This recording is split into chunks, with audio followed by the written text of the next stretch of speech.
What's up, everybody? It's your boy Late Night Keefy. Happy spooky season. Happy October. I am chiming in with a very quick Blood Incantation 5-minute review. We'll see if it's 5 minutes, usually a little longer than 5 minutes. If you're new here, since 2012, Ghost Cult Mag is a daily live music reviews, news, interviews, concert and festival reviews source. We've been all over the world covering stuff every single day, 24/7, 365. Me here, you there.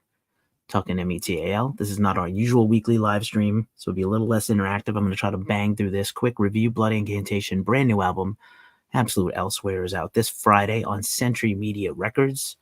It's their second release for the label. Just what up, and thanks for being here, everybody that's always in a support mode. 6 Set Media, we see you. We see you. Thank you. Of course, there's going to be the time trash will get picked up outside of my building in San Francisco. Fun times. But yeah, let's do the damn thing. Add this guy. This is the incredible, ridiculous album cover. Blood Incantation has been like a very hyped band since before the pandemic.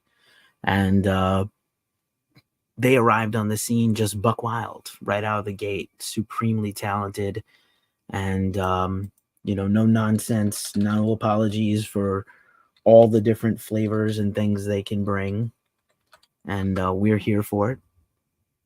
Of course, I'm missing one part of my presentation. There we go. Yeah, just as usual, just fun times. Let's get back to me. Hey, there I am. If you're watching, thanks for being here. Appreciate you all. And yeah, Blood Incantation, Absolute Elsewhere. Let's give you a quick overview. Like I said, the band has been around 11 years or 12 years. Their first release was in 2013 with their Blood Incantation demo. They're out of Denver, Colorado. And they have been staunchly individualistic from day one. It's trash, of course. What else to say? This is only their third full-length album in 13 years as a band, 11 since they put out releases.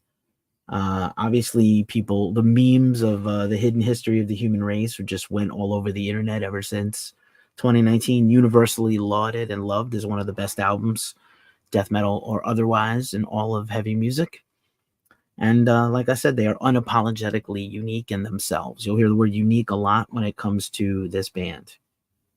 Pretty phenomenal new album, I have to say. And they're very prolific. They basically have a release almost every single year. They tour. Their projects become more and more grandiose. This is the most, just across the board, they went all out. And I think you will appreciate that. I certainly appreciate that. And yeah. That's what's up. I wore my X-Files shirt today just for this specific a band because I thought it was appropriate. This is one of my favorite show ever, and my favorite anything. If you clearly this is a band that's like the intersection, the Venn diagram of like death metal and sci-fi and just avant-garde everything, but at the same time palpable enough that I think we're seeing like a lot of fans. I think you've seen it with bands like Lorna Shore and as diverse bands as Spirit Box. People are catching up to different kinds of bands I may not have liked before. And I think this is one of those bands for sure. So Absolute Elsewhere. Let's talk a little bit more about the release. Again, this is wild. They went to Germany to record this in an infamous studio. And Hansa Studios in Berlin's infamous for like some of the best records of all time. And they worked with metal producer extraordinaire Arthur Rizek, him best from a lot of crossover thrash and metal, Power Trip and Creator, but also his own bands Sumerlands and Spectral Voice and Wayfarer and things like that. Not just, a specific type of band. And they've worked with Arthur before, which is not a surprise. It's a 43-minute record, basically composed of 2 tracks, and each track are broken into suites of like 3 little parts of a song. So obviously it's a non-traditional type of album, but it's on one hand, it's got all the traditional technical progressive death metal you might love. It's also got a lot of space rock. I don't know what else to call it. Pink Floyd, King Crimson, Emerson, Lake and Palmer, early Genesis with Peter Gabriel, Kraftwerk, a lot of krautrock, Can, bands like that. Just there's times when it's very chill and contemplative, and there's times when it's just absolute brutality. So it's not going to be for everybody right off the bat. This band is not for everybody, but at the same time, if you can dig it, you'll be rewarded. In addition to the main lineup of the band, which I'll talk about in a second, and the producer, they were joined by Niklas Malmquist of Hallas. Hallas is a Dutch band. I've seen them live several times all over the world, and they are their own self-titled moniker is adventure rock. They do like strictly 70s progressive rock. What's up, Gabe? Anti-Mozbeast is here. We're just doing a quick Blood Incantation review since the album's out Friday, and I'm sure there will be a full album stream or a bunch of reviews hitting tomorrow. So I thought I would, as I'm trying to do more live streaming, here I am again with another short review. Did a retrospective review yesterday with Alice in Chains. Did a Black Dahlia Murder review that was a bit lengthy, so I try to keep this one closer to short. And again, only 2 tracks, even though they're long tracks. Oh, Swedish. Sorry, Fire Breather. Thanks. My bad. Did I say Dutch? I saw them in the Netherlands, so I have Amsterdam on my brain. Sorry about that. They are Swedish, and they are wonderful. They're just absolutely wonderful. And so their keyboard player, Niklas, chimed in and played on the entire record. And it's he can keep up with them. Not only can he keep up with them, he augments the sound of the band. I kind of now can't imagine them without a permanent keyboard player. It might be hard. So let's just delve into the little deck a little bit. Obviously, here's the review. This artwork is bananas. It was created by sci-fi fantasy painter Steve R. Dodd. Kind of looks, other than the death metal logo, it looks like a 70s rock, acid rock, psychedelic rock album cover. Just wild, just evoking all kinds of stuff. And I always like to talk about, here's a photo of the band. They look like your very fine Dungeons and Dragons playing fellows, people I grew up with, nerds, for a lack of a better vernacular. The lineup of the band has been pretty much intact the whole way through. They have really not had a lineup change ever. Maybe one lineup change ever. Jeff Barrett has been in the band since 2015. Paul Riedel, Riedel is the leader. He's the guitarist and vocalist. He's composed a lot of this music, and it's sort of interpreted and performed by the rest of the band. Isaac Falk is one of the best drummers out there in the world, death metal or otherwise. Hopefully I don't butcher this name. On the other guitarist, Morris Kolonotursky. Hope I said that correctly. And Jeff on bass, and at fretless bass at that. I don't know what it is with Denver and incredible fretless bassists, but there's a plethora of them. So yeah, good to mention those fellas. And then the review itself, again, just 2 tracks. I have some notes here on the other screen, so forgive me if I'm not looking right at the different screens here. But let's quickly delve into the track by track. And it's basically divided into 2 tracks, the Stargate and the Message. Delightfully sci-fi and trippy. And again, like I said, these are broken up into little suites. So tablets, basically, tablet 1, 2, and 3, the Stargate tablet 1, 2, and 3, the Message tablet 1, 2, and 3. And it begins with just absolute bonkers technical death metal, grotesque vocals, not unlike any other top tier death metal album this year. And there have been many. This has been a banner year for death metal releases. I think we all know that already. And then just partway through this very first part of part 1 is just a wild shift of gears to a Pink Floyd psychedelic rock, synth laden just trippy part, not unlike Dark Side of the Moon or Wish You Were Here by Pink Floyd. And again, Kraftwerk comes to mind, like very computer rock. There's definitely some samples of a conversation that I'm pretty sure is from 2001: A Space Odyssey. I did just see a new print of that movie in its entirety. Kubrick, these guys are clearly Kubrick fans.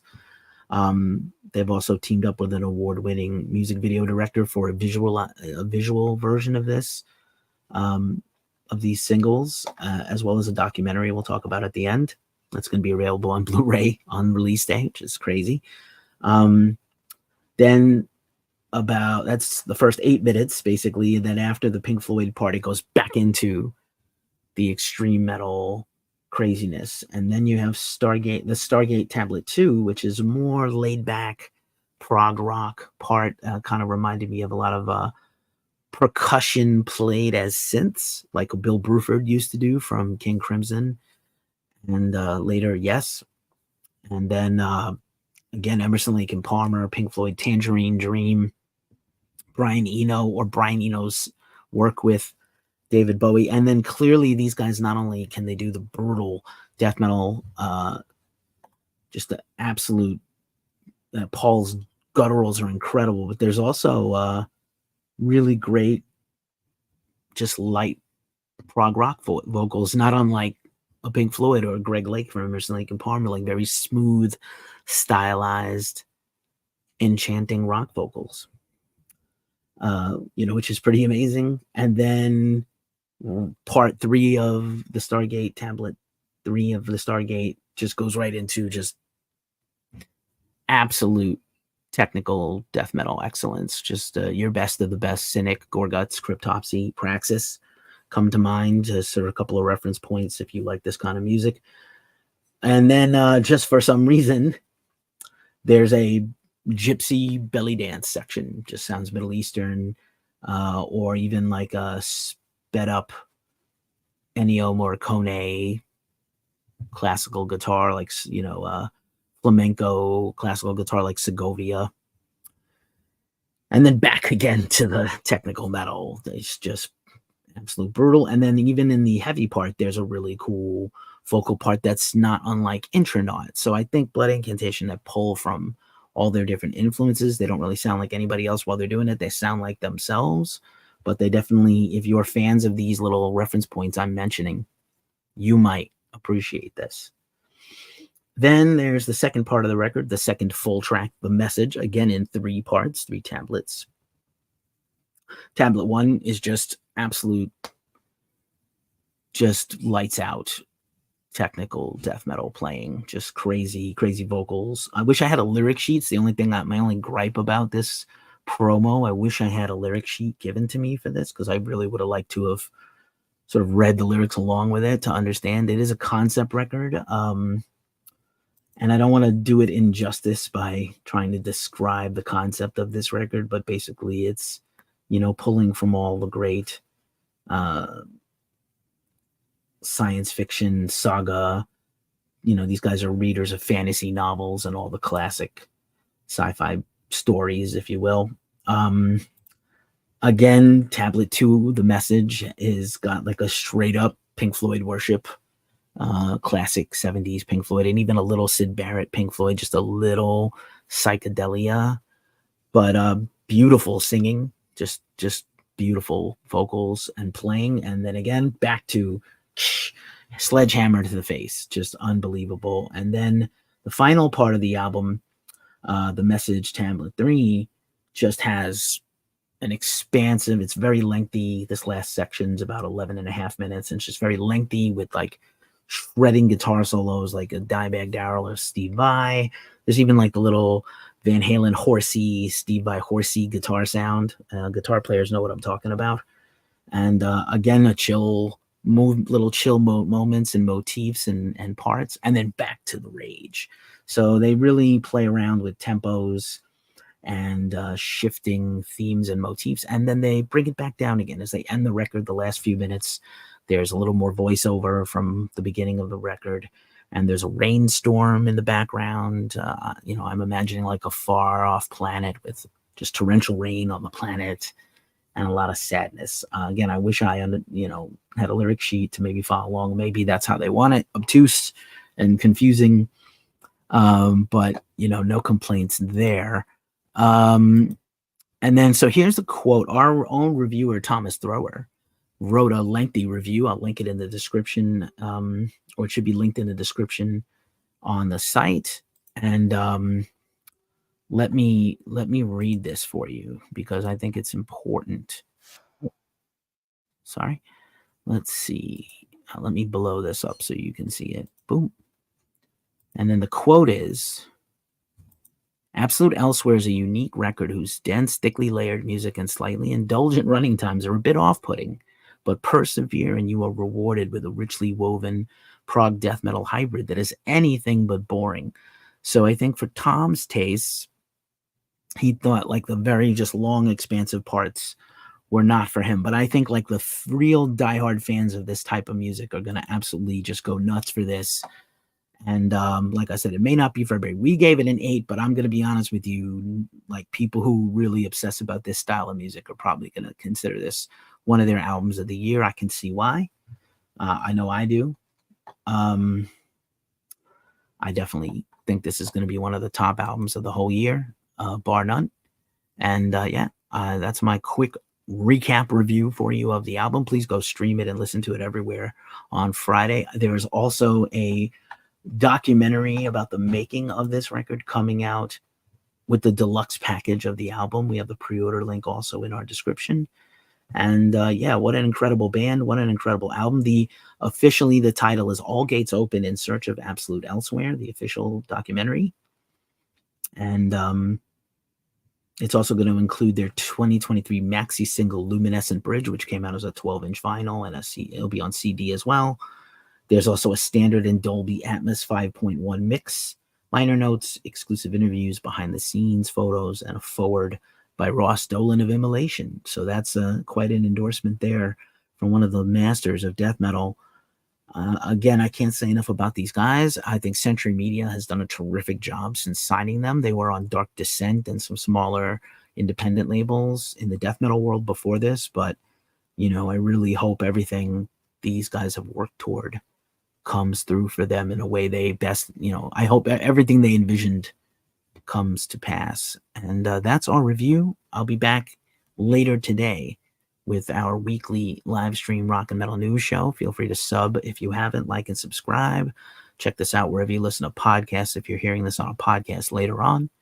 I'm Keefy from ghostcoldmag.com. This has been Blood Incantation and Absolute Elsewhere, their brand new album 5-minute review. I'm out. Peace.